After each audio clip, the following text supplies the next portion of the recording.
Hi everyone, my name is Melanie and I'm going to be presenting on human trafficking in the online world as well as offline. A little introduction. The UN defines trafficking in persons as the acquisition of people by improper means such as force, fraud, or deception with the aim of exploiting them. This includes labor trafficking as well as sex trafficking. In 2016, the estimated number of trafficking victims was 40 million.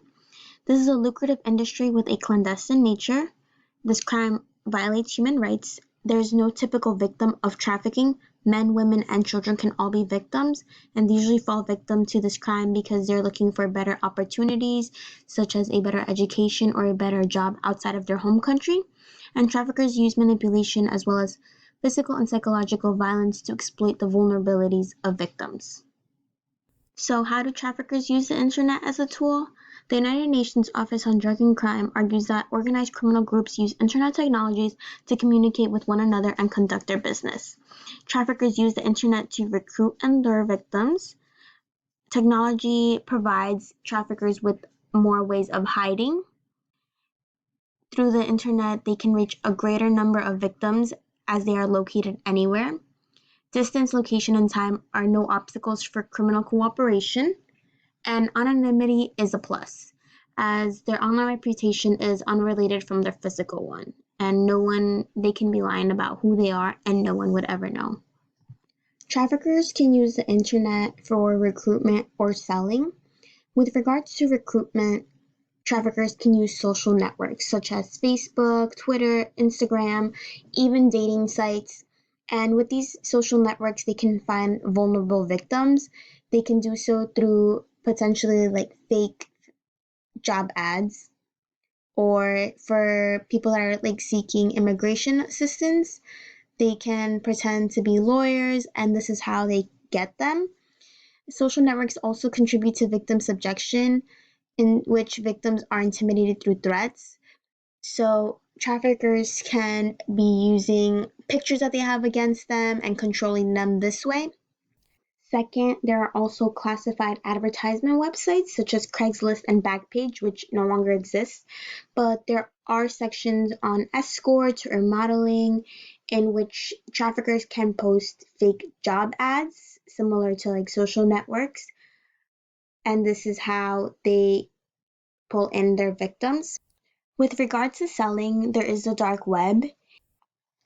Its users are near anonymous, and this may only be accessed through a search engine called Tor. It does not leave any trace of who is searching these websites, and search history is not saved. And there are illicit forums and services hidden through the dark web, and this is how people can post ads about potential victims and how they want to sell them. They post how much they cost, where they are, any videos. This is really hard for law enforcement to find because it is so hidden. So a lot of it remains unexplored. Offline, traffickers may have methods such as kidnapping. So they kidnap the individual from their homeland and they can bring them to bars or illegal brothels to work.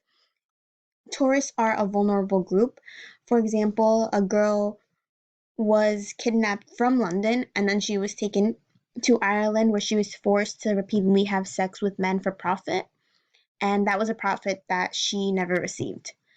Second, travel agencies, they operate illegally and provide individuals with legal documents such as working permits, visas, and passports to destination countries. And these travel agencies work with a criminal organization to move the victims around. Third, marriage agencies are also another way that traffickers recruit victims.